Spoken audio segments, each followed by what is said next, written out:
e é especial, né? Então nós vamos fazer uma abertura mais rápida, mas não vou deixar de dar a nossa frase do dia, que é a frase linda de Jesus, que diz: bem-aventurado os mansos, porque eles herdarão o reino de Deus. E é preciso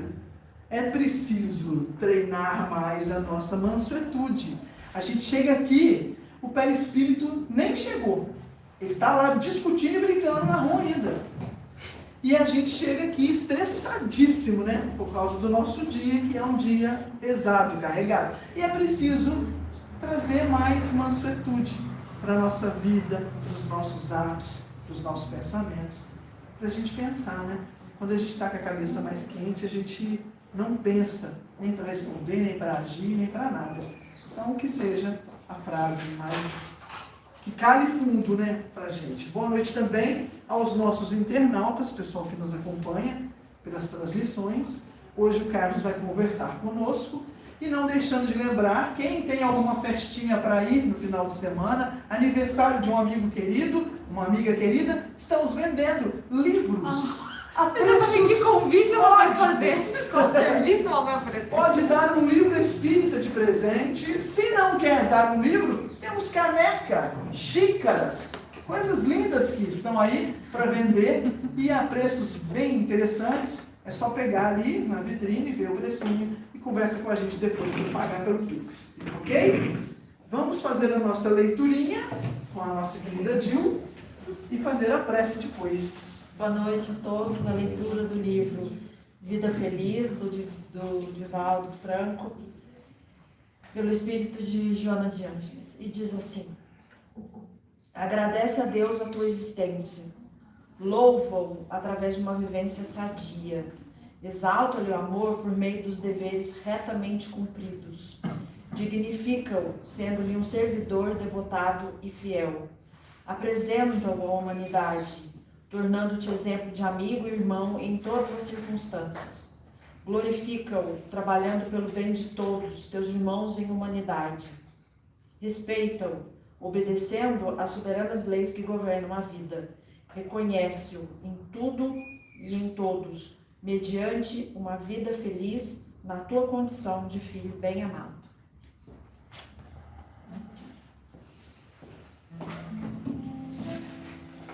Vamos fazer a nossa prece, então? Quem se sentir à vontade, feche seus olhos. E nesse momento que reservamos do nosso dia para estar aqui, para buscar a nossa conexão com Deus, com aquilo que nos transcende e atravessa, com um ser superior a nós, o Criador. Que nós possamos estar aqui de alma e coração, que os conhecimentos e reflexões compartilhados hoje toquem a cada um de nós, que nós possamos olhar para as lições e entendê-las como se para nós, não para os outros. Que cada um tenha coragem de se transformar, de seguir o caminho do Mestre, que nós possamos deixar transcender a nossa existência, o seu amor, o seu exemplo, a sua vivência. Que tenhamos um ótimo estudo, que a espiritualidade maior esteja conosco. Que assim seja.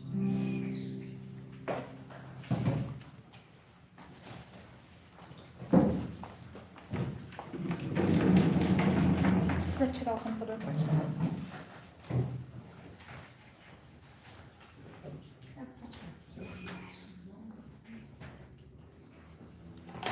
Boa noite.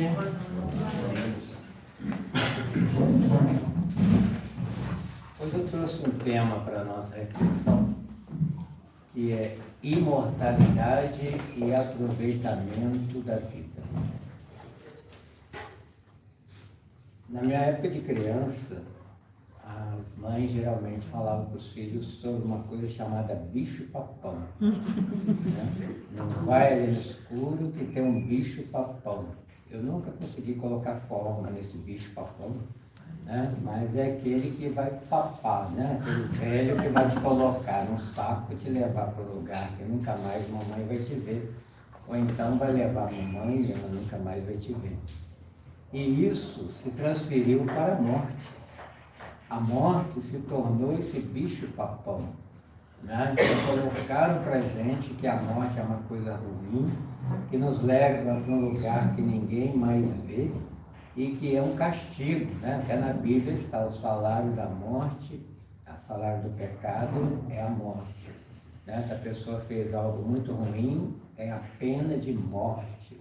Então a morte sempre como uma coisa negativa. E isso está no imaginário popular, né? Nos ensombrando, nos assombrando, e a gente não se livra disso.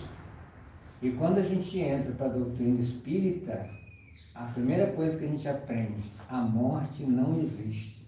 Aí tem aquele impacto, como é que é isso? Se a vida inteira me apresentaram a morte, e agora vem uma doutrina falar que ela não existe, como conviver com isso?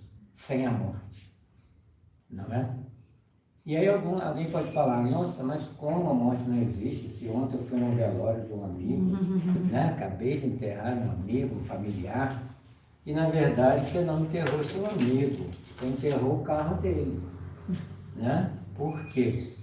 O corpo é um veículo de transporte. Né? Como muitos de nós temos os carros aí na rua, né? Meu carro está ali estacionado, se ele pegar fogo agora, nada vai acontecer comigo aqui, não é? Então a mesma coisa, nosso corpo, o veículo, vai, né, deteriorar, né, vai desaparecer, e eu não. E que é esse eu? É o espírito imortal que eu sou. Né? E é tão interessante essa questão de carro e corpo, porque quando eu chego aqui já tem carros estacionados, pelos carros eu sei quem chegou. Né? Está o carro da Lili, está o carro da Vanessa, porque a gente acaba sendo reconhecido pelo carro que dirige. Pelo que tem. Né? E vocês estão vendo esse carro que eu estou dirigindo todos esses anos.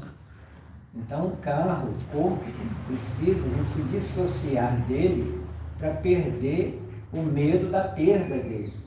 Porque a questão é sempre a perda, né? Eu vou perder esse corpo, mas não perde, porque tem um terceiro corpo ainda e tem a imortalidade da alma.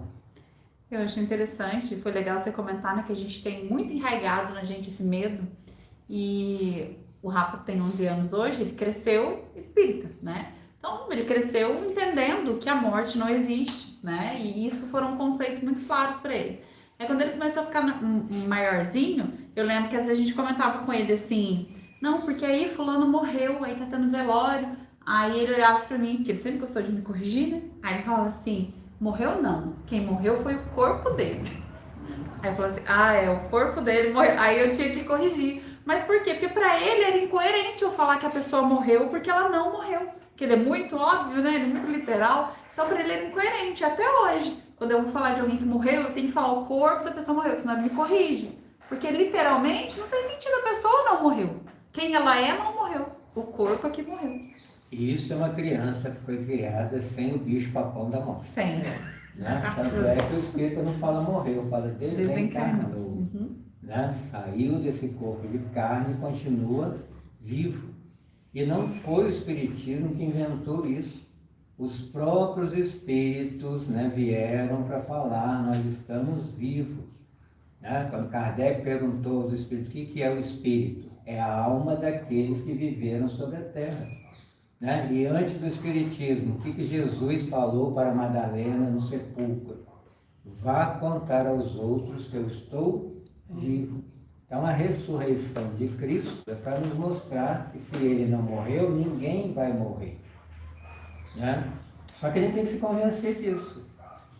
Né? Porque por causa dessa sombra de, nossa, quando é que eu vou morrer? Quando é que a minha mãe vai morrer? Quando é que meu filho vai... Então você fica nessa tensão do limite. Né? Você põe limite nas coisas. Até quando? Né? Antes se morria com 50 anos, hoje é com 100.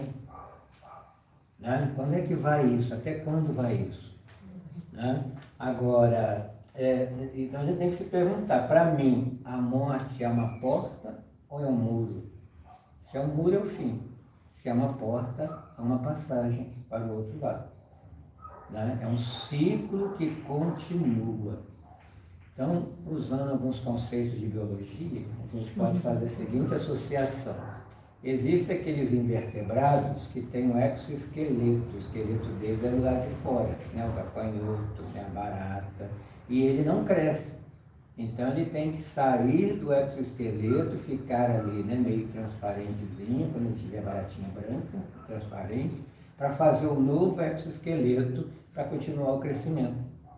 Então, quando eu me destituir desse corpo, eu vou ganhar um corpo molinho, chamado perispírito, né, que também vai crescer para voltar ganhando um novo corpo.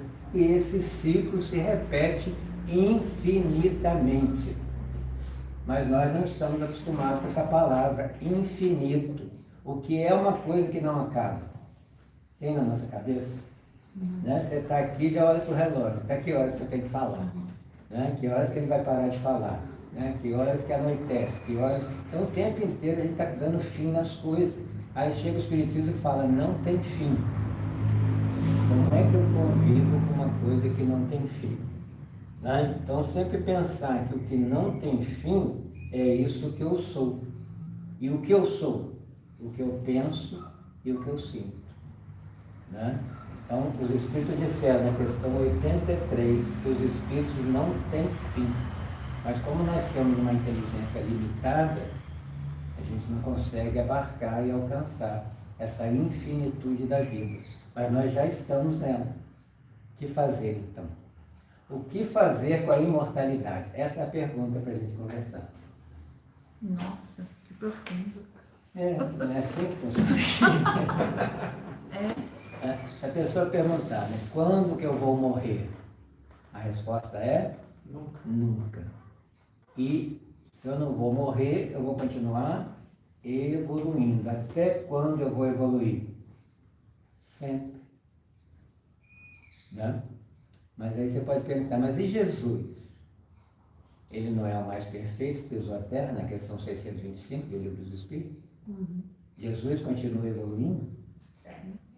Sim? Sim. Outros planos, outros.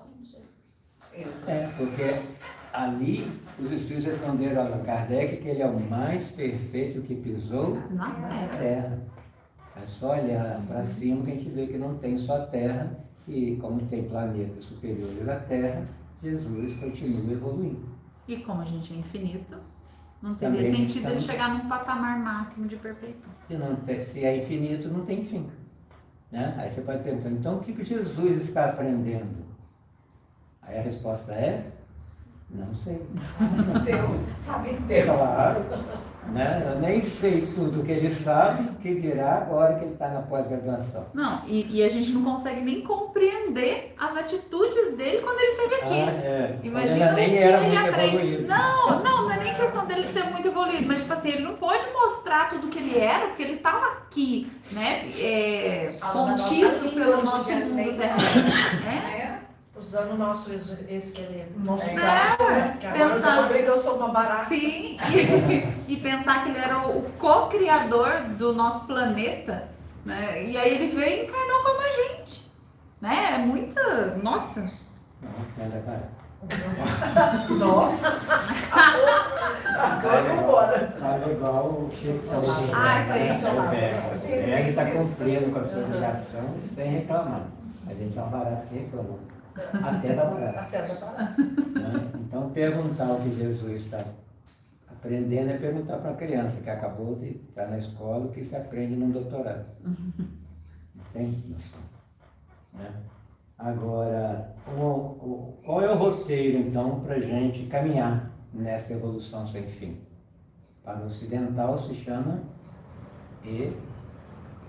Evangelho. Né? Que a gente não dá o valor que deveria dar ao Evangelho. Porque o Evangelho é muito mais profundo do que a gente imagina, tem muito mais situações nas entrelinhas do que nas linhas.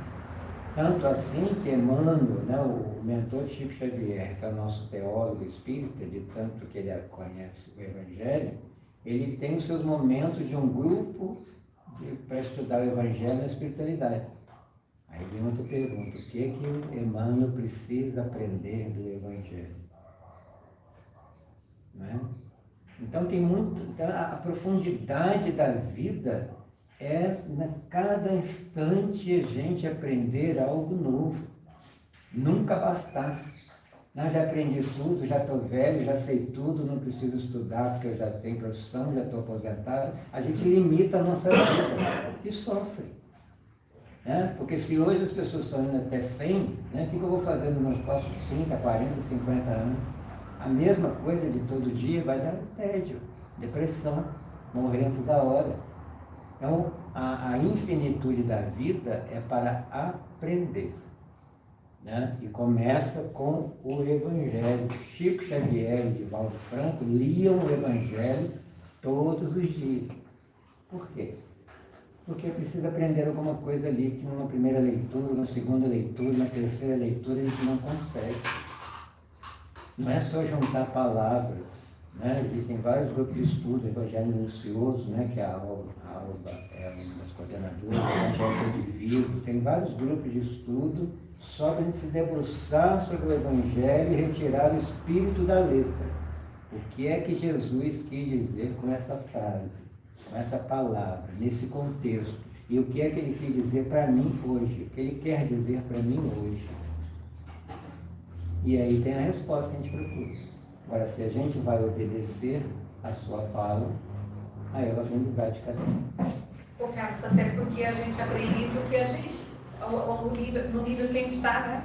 Cada vez que você lê, você tem uma nova interpretação, você tem uma nova luz dependendo do tanto que você já abriu, né, a mente para outras interpretações. Né? Nós temos um grupo de estudo mensal online sobre as cartas de Paulo. Né? Paulo está escrevendo hoje para a gente, né? Quando a gente estuda lá, porque ele está escrevendo para as comunidades que ele criou. E o homem continua com o mesmo comportamento de há 2000 anos. Então é para a gente que ele está escrevendo. Veja se vocês se deem melhor uns com os outros, né? Que sigam o Cristo e não alguém encarnado. Não é nem para segui-lo, para seguir o Cristo, imitar o Cristo. E no livro Obreiros da Vida Eterna, um dos livros da série de André Luiz com Chico Xavier, tem um momento em que o espírito superior ao nosso lar vai fazer uma palestra, vai responder perguntas daqueles que estavam se preparando para vir à Terra, né, para resolver algumas questões. E era um espírito tão evoluído que ele não pôde, né, se manifestar em perispírito no nosso lar. Foi uma projeção que ele fez, né? As pessoas tiveram que manter o pensamento para ele poder se projetar atrás de uma tela, e as pessoas começavam a fazer perguntas, né? Qual é esse problema que eu estou com esse grupo, que eu estou, né, orientando, o que eu posso fazer? Aí ele pegava um pergaminho, né, da sua túnica, abria, respondia, Mateus capítulo tal, versículo tal. Alguém fazia uma outra pergunta, ele pegava um outro pergaminho, Marcos, capítulo... Aí André falou, mas ele está falando do Evangelho para responder as perguntas. Olha como é que o Evangelho é utilizado, né, na espiritualidade para responder questões da vida. E aqui, a gente, quando está com um problema, a gente abre o Evangelho. Ninguém vai balançar a cabeça, só o Fernando. Abre, ali está a resposta, para a gente não sofrer. Mas a gente quer seguir esse roteiro. Mas olha aqui, eu vou fazer um contraponto. Faça. É claro que a gente abre o Evangelho, né, mas quando a gente está muito mal, que a gente tem que se atentar também aos pequenos detalhes. Às vezes eu pego um exame que eu fiz, né? E aí eu vou lá, porque é claro, né? Por que eu vou deixar para o médico conferir? Eu vou conferir, porque eu tenho um doutor melhor que é o Google. E aí eu vou lá, confiro, e aí deu uma coisa errada. E, em vez da gente se acalmar e pensar assim, nossa, acho que deu uma alteração, mas vou ler o Evangelho, vou acalmar. Não, nas pequenas coisas, a gente ainda se apavora, né? Nas grandes, é claro, a gente consegue né, fazer uma prece, mas a gente tem que trabalhar nas pequenas coisas também, para a gente chegar nas grandes com mais constância. Sim, você vai achar lá, que aí nessa hora que você está, principalmente com uma enfermidade da gente ou de um parente próximo, Jesus fala muito direto para a gente, né? Você pode abrir ali e vai pegar uma frase: eu venci o mundo. Naquele momento você precisava ouvir. Você vai vencer essa enfermidade também. Veja, fora de contexto, você acha bonito, mas vivendo um problema, ele está falando diretamente com você ali. Você abre ao acaso e vem a resposta. Agora, o que fazer com ela é de cada um. E isso já se passaram 2000 anos. Se colocar Moisés, 4000 anos. Quantos milênios mais vamos aguardar para dizer sim à proposta da espiritualidade? E parar de sofrer, né? Parar de colocar sofrimento ainda onde ele não existe. E é interessante, né? Eu assisti essa semana a 5ª temporada do The Chosen. Como é que a gente entra na história ali, né? O autor foi muito feliz a forma de apresentar os apóstolos, Jesus, mais próximo de nós. Eu fiquei observando, né? Eles eram muito jovens, aqueles discípulos. Eles nem sabiam porque eles estavam seguindo Jesus, né? E os atores são muito bons, né? Que você vê a expressão de dúvida no rosto deles. Né? Jesus falava uma coisa, um olhava para o outro: o que está falando? Né? E às vezes a nossa expressão ainda é essa: que Jesus está falando comigo agora? O que ele quer dizer com isso aqui? Acho que isso aqui não é para mim, né? É para a Vanessa, então leia para você. O que essas mensagens que são lidas aqui, todo o início de trabalho, dizem para a gente? O que o Espiritismo me diz que eu continuo espírita e vindo ouvir sobre o Espiritismo? E tem que conversar com a gente de vez em quando, né? E ver o que eu já posso me melhorar. O Evangelho é autoavaliação, né? Porque esse eu que vos fala precisa evoluir. Em quê? O que eu preciso fazer? Aí o Espírito Verdade falou para Allan Kardec e para todos nós: espíritas, amai-vos. Esse é o primeiro ensinamento. Instruí-vos. Este é o segundo. São as 2 coisas que é para fazer. Já sabe? Começar? Amar é começar a tolerar o outro, sentir prazer em estar com o outro, para, né, enobrecendo esse sentimento, chegar ao amor. E instruir, a gente tem que conhecer tudo do mundo, por isso a reencarnação. Jesus conhece tudo do planeta Terra, por isso que ele é mais evoluído. Não só em termos de sentimento, porque ele tem um amor para 8 bilhões de pessoas encarnadas, fora desencarnadas, 3 vezes mais, mas ele tem todo o conhecimento, ele que criou o planeta, ele sabe onde está cada pedrinha, né? Estudando geologia, né? Cada inseto estudando biologia, até as baratas ele sabe onde se encontram e por que elas estão ali. Estou falando muito, né? Pode falar vocês agora um pouquinho, pode discordar. E outra coisa, né? Para a gente sair daqui bem abalado. Evolução não é opção. Todos estamos evoluindo. Né? Uns conscientes, né? Têm consciência disso, e outros estão sendo empurrados para isso. E a melhor forma de empurrar para a evolução se chama dor. Não tem coisa melhor do que dor, né? E assim começou o ser humano na Terra, né? Você sente aquela dor no estômago de barriga vazia, que é a dor da fome. O que você faz? Você se movimenta a ir atrás de alimento para saciar aquela dor, né? Então ali você tem uma sensação que está sendo trabalhada a partir de um instinto de sobrevivência, e você vai dando nome às coisas, até chegar ao sentimento. Então, sem a dor, a gente não sai da cama, né? Por que a gente sai para trabalhar? Porque sabe que se não comer vai dar a dor da fome, principalmente nos filhos, não é? Fica imaginando lá a faixa de Gaza, né? Aquelas crianças sem comer, olhando para sua mãe, a dor. né? Que a gente não entende o porquê de determinadas situações, mas há um porquê. Nada é por acaso, nem nada é um castigo sem, né, uma consequência da lei, de causa e efeito. É duro de ver, de assistir, de passar, mas é o planeta que tinha vaga para gente. Mas o que não nos impede de ajudar o quanto possível. E como é que a gente pode ajudar daqui? No mínimo prece. Oi? No mínimo a prece. Uma prece. E temos feito esse mínimo. O quê? Feito esse mínimo, olha que aparece lá a reportagem na televisão, a gente já começa, faz uma prece. Né? Quase como concorda, assim, né? Tem feito a prece toda vez que eu leio algo sobre a facilidade, sobre tantos outros problemas. E o que eu tenho que conhecer nessa infinitude da vida? Uma coisa só. As coisas são simples, não, uma coisa só. Quem arrisca?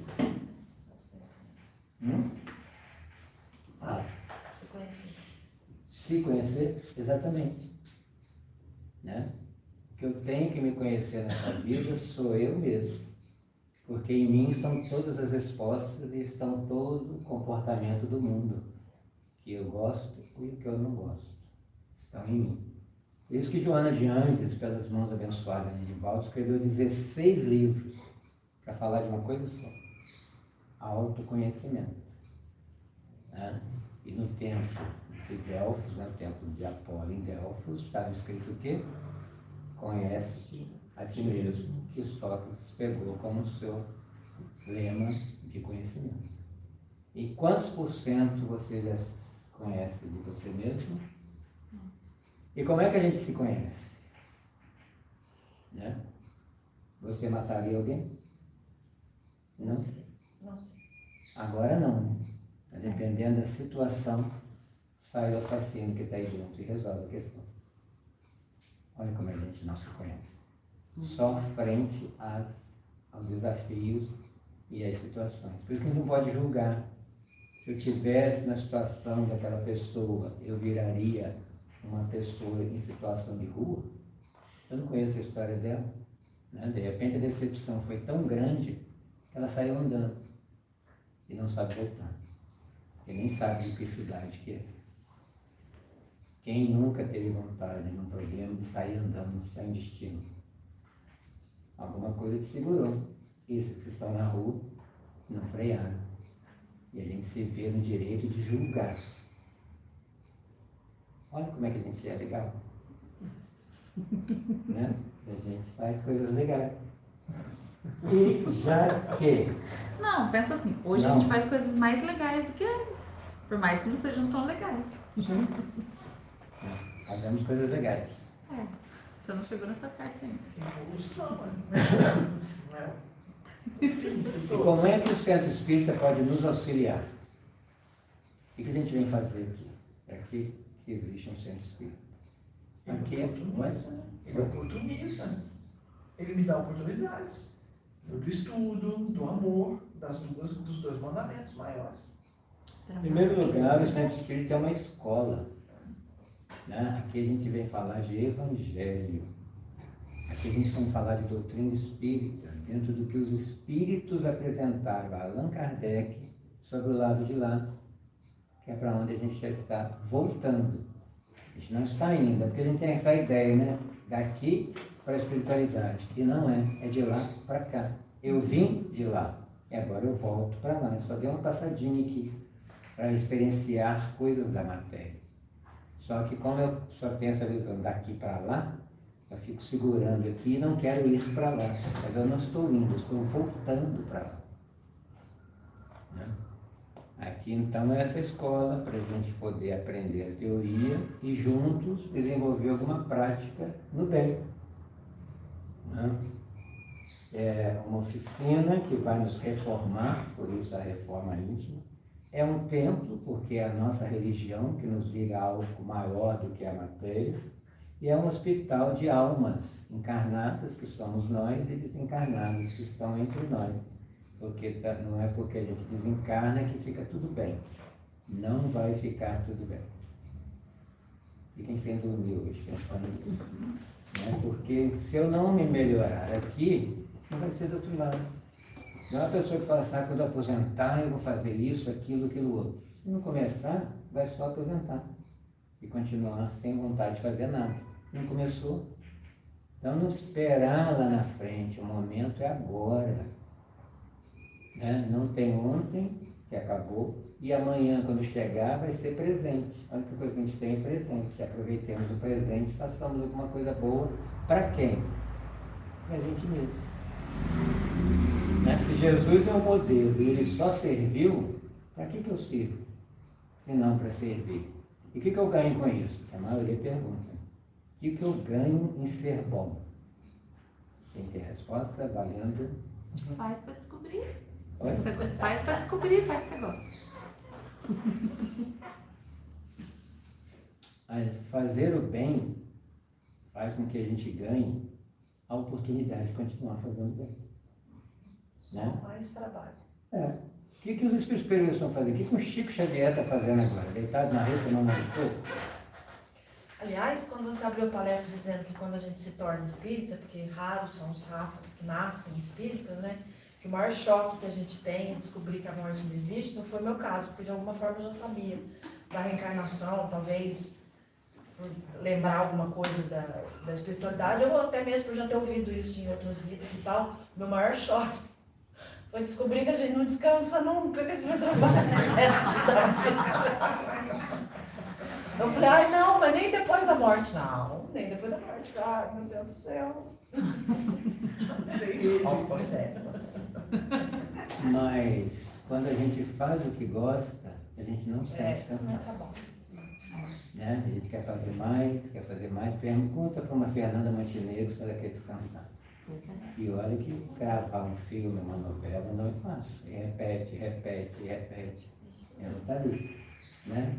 E tantos outros trabalhos que a gente gosta de fazer. Você gosta de estar com seu filho, com seu neto, né? E ajudar, né, Flávia? A cuidar, trocar e tudo, não cansa. Ao contrário, é retroalimentação. Você doa e recebe. Chico Xavier nem dormia, nem comia, não dá nem fome. Madre Teresa não comia, Irmã Dulce não comia, porque é retroalimentação. Você doa e recebe, você doa, recebe do alto, passa e faz esse ciclo em nós.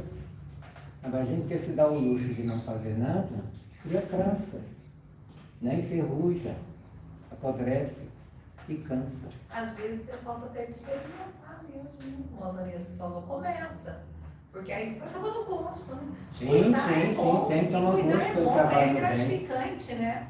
E acho que o caminho nosso é esse mesmo, é cuidar do filho, para aprender a cuidar do mais próximo, né? Um parente mais próximo, um vizinho, até que um dia a gente vai estar gostando de cuidar do outro. Acho que esse é o objetivo, né, da gente, além da gente progredir, é cuidar do outro, o benefício nosso. Começando com a gente, né? Só que a gente tem preguiça, né? A gente tem preguiça de sair do lugar, né? De dar o primeiro passo. É questão de acostumar, né? Isso. Vou fazer uma pergunta aqui. Que pensamento bom você deu para você hoje? Não é? Para valer o dia. Ou só reclamou, só viu desgraça, só... Tá todo Como é que mundo. pensou em você? Em que momento você... Nossa, que bom estar vivo mais um dia. Conseguir ver as cores da vida, quando tem tantos que não conseguem ver cores, ouvir música, respirar sem aparelhos, ter onde morar. Coisas simples. Acordar sem dor. Acordar sem dor. Né? No meu caso, sem tossir. Né? Porque depois de uma influenza, a gente começa a valorizar mais o respirar, né? Que vai perdendo. Então, coisas simples. Então, quando eu pergunto por que o homem tem que ser bom, porque ser bom, porque ser bom é característica humana. Né? Como andar sobre duas pernas. Se a pessoa não consegue andar nas duas, ela tem algum problema. Cora Coralina tem um poema que fala isso, que a gente só aprende a ser bom sendo, né? Então, um pouquinho por dia que você vai praticar. Até nisso a gente é orgulhoso, né? Se eu não posso abrir um asilo, um velhinho, eu não quero cuidar. Né? Então a gente quer coisa que apareça, né? Todo mundo, nossa, como você é bom, né? Como você fala lá na frente, mas não consigo conversar com a mulher em casa. Então, nas pequenas coisas que fazem a diferença, e precisamos fazer mesmo, né? E ousar fazer, e saber que está contribuindo com o mundo com uma ação boa que começa no pensamento. Quem imaginaria que um homem pobre, simples, de uma aldeia chamada Nazaré, mudaria o mundo em 3 anos? Falando e exemplificando, sem medo de ser bom. E Paulo e tantos outros. Um Chico Xavier, numa aldeia chamada Pedro Leopoldo. Então, o que podemos fazer em Itajubá, Piranguinho, onde quer que estejamos, para melhorar o mundo, além de só reclamar, é a mesma energia.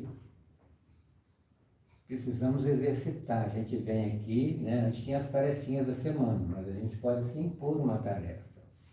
A tarefa da semana vai ser: o que eu estou fazendo com a minha imortalidade? E saber, mas nossa, eu já estou com 99 anos, né? O que a gente começar a fazer aqui de bom com 99 anos, nós vamos continuar do outro lado, com o corpo sem bala, vamos ganhar molinho. Então é começar para dar continuidade, porque a gente tem aquela ideia, vou morrer, vou descansar. Para com isso. Né? No dia do meu velório, se alguém falar que eu descansei, eu vou puxar a perna. Fala que eu estou procurando emprego do outro lado. Não é para descansar a família, né? Que não precisa cuidar mais, né? Pensando que é o meu 130. Mas, agora, se eu não vou morrer, o que é aproveitar a vida? Não tem uma expressão chamada sextou? Sextou não é aproveitar a vida? Fala, Cleide, o que é esse sextou? Melhor não. Vai ficar doido aí para chegar no sextou, Esse aproveitar. sextou meu dessa semana é quase igual ao seu. Só um antibiótico. Só tosse. Eu tenho que perguntar aí fora, o que o pessoal vai falar? Que é aproveitar a vida. Aí fora, sair, beber, né? Sair, beber. Balada. O pessoal vai falar, eu reúno os colegas, sexta a gente bebe todos e aguenta a ressaca do sábado. E isso tem sido propagado, né, executado, passado para o jovem, principalmente, que está começando na vida de sair, que isso é aproveitar a vida. Sim, pode até ser, mas a que preço? E qual é o limite? Não tem. Será que a pessoa, né, eu acho interessante aquelas propagandas que no final falam assim, beba com moderação. Eu queria descobrir alguém que bebe com moderação. Né? Então, quando é que para?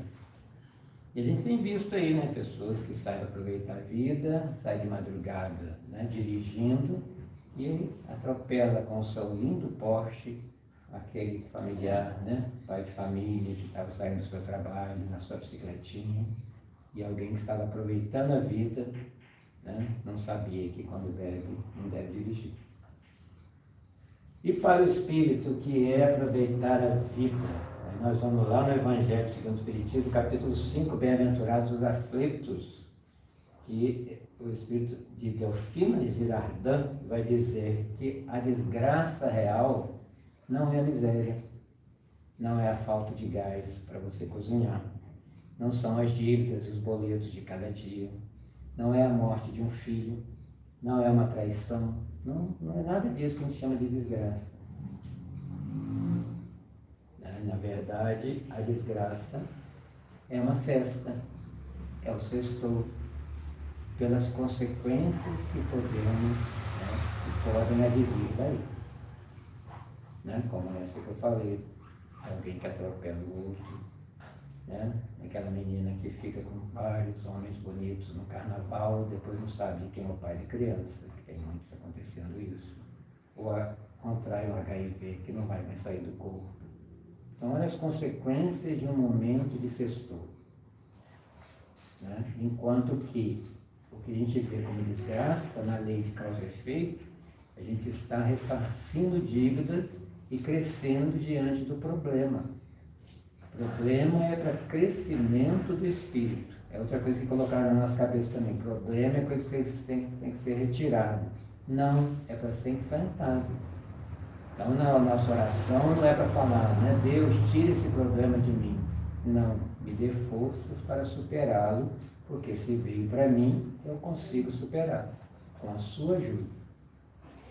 Nem aquela arrogância, achando que a gente resolve tudo, nem a gente ficar com o braço cruzado esperando Deus resolver. Mas juntar as duas coisas, né? O meu movimento em direção à solução, ao tratamento, à resposta, e a energia que me dá forças para ir atrás desse tratamento, o que quer que seja. Porque tem a resposta.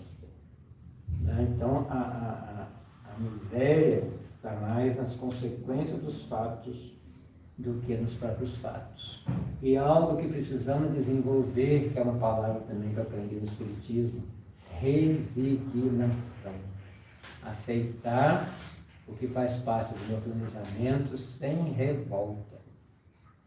Não é acomodar no sentido de, é assim mesmo, não tem nada para fazer que está no meu planejamento. Não. É aceitar e lutar para superar. Né? Uma coisa que nos ajuda muito, nos estimula, é ler biografia daqueles que conseguiram. Por exemplo, a gente fala aqui do Eurípides Passanufo, do próprio Chico Xavier. Se eles conseguiram, né, igual um professor que dá uma prova numa sala, 3 vão bem, o restante não. Se os 3 foram bem, porque é possível responder as questões daquela prova.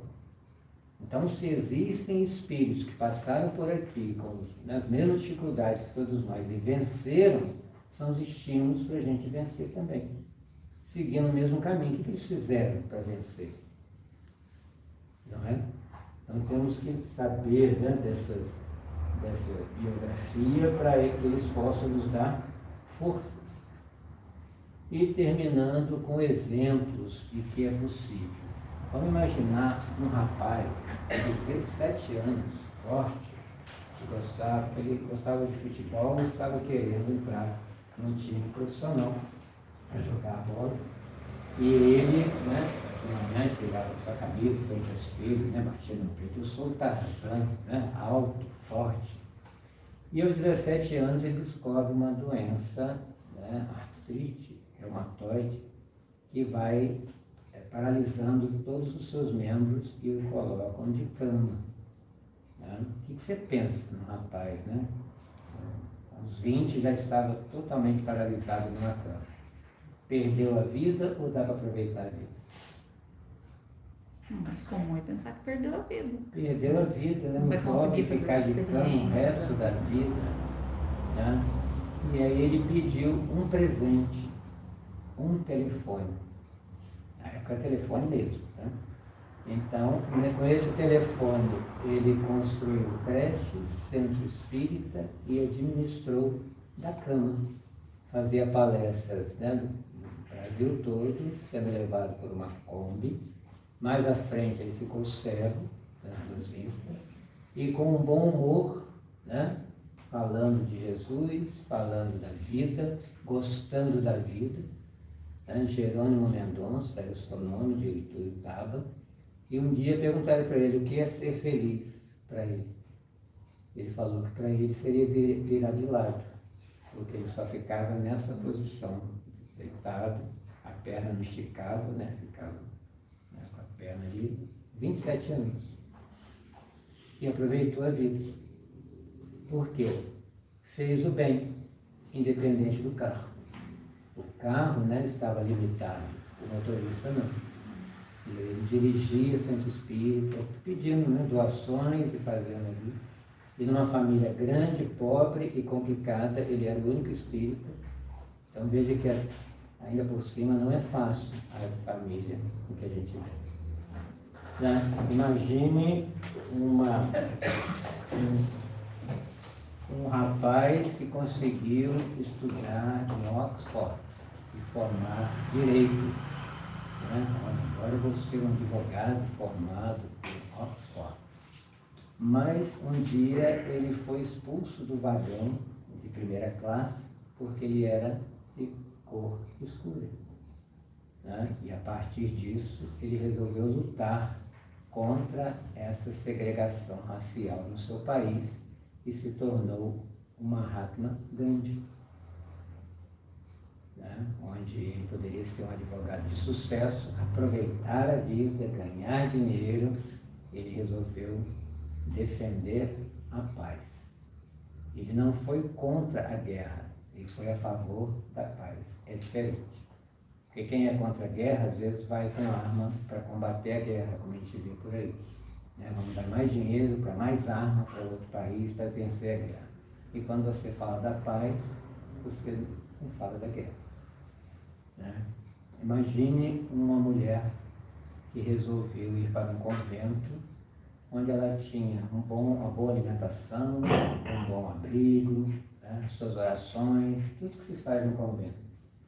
Só que um dia, passando pelas ruas da cidade onde ela morava, ela viu muita miséria, muita dor, muito sofrimento. Ela não conseguiu mais ficar naquele luxo onde ela se encontrava, em nome de Jesus. Ela foi para as ruas e se tornou Madre Teresa de Calcutá.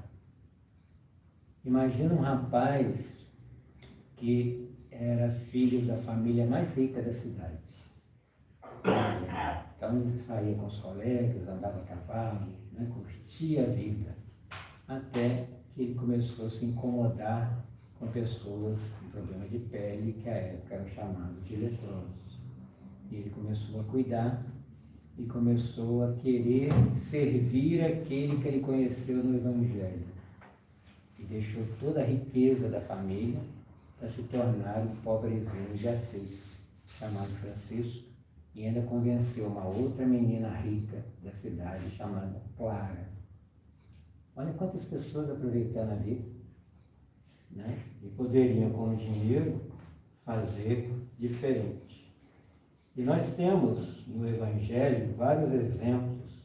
O próprio Saulo, podemos colocar que ele é um exemplo de transformação durante a sua existência. Maria, o exemplo de obediência. Ela diz ao anjo Gabriel para dizer a quem lhe enviara: eis aqui a vossa serva, faça-se em mim a tua vontade. Uma obediência a uma ordem superior de amor. Zaqueu, podemos colocá-lo como uma redenção dentro de tudo que ele tinha feito. A mulher hemorroísta, o tamanho da sua fé que estancou o seu sangue. Barnabé e Lucas, o companheiro de Paulo, os dois companheiros de Paulo. E nós temos ainda na literatura espírita Alcione, exemplo de renúncia, para quem nunca leu, Gesiel, exemplo de fé e de entrega, Públio Lentulus, espiritualização, Ivone do Amaral Pereira, dignidade verdadeira, Chico Xavier, um amor a Jesus, Ivaldo Franco, o sorriso que acolhe, Schutel, Caibar Schutel, ele mandou escrever no seu túmulo: vivi, vivo e viverei, porque sou imortal. E eu termino com mais uma pergunta, para a gente perder o sono. Você que está me ouvindo aqui, ou aqui, que é um espírito imortal, já começou a aproveitar a vida? Preste.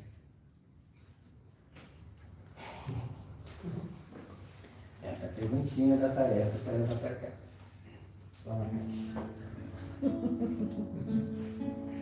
E assim, Senhor, na alegria da vida, de saber que eu sou um ser pensante e posso nesse instante pensar em Ti e sentir a Sua presença tão próxima a mim que me emociona. em saber do teu amor por mim, que me envolve nesse instante e me dá a força necessária para mais um passo na minha caminhada em tua direção. E a certeza que nos espera a todos, com os braços abertos, sorrindo no fim da estrada, na certeza da nossa vitória sobre nós mesmos e sobre os monstros que nos fazem infelizes, mas que temos a força do amor para retirá-lo de nós e alcançarmos a Ti. Obrigado, Senhor, que assim seja.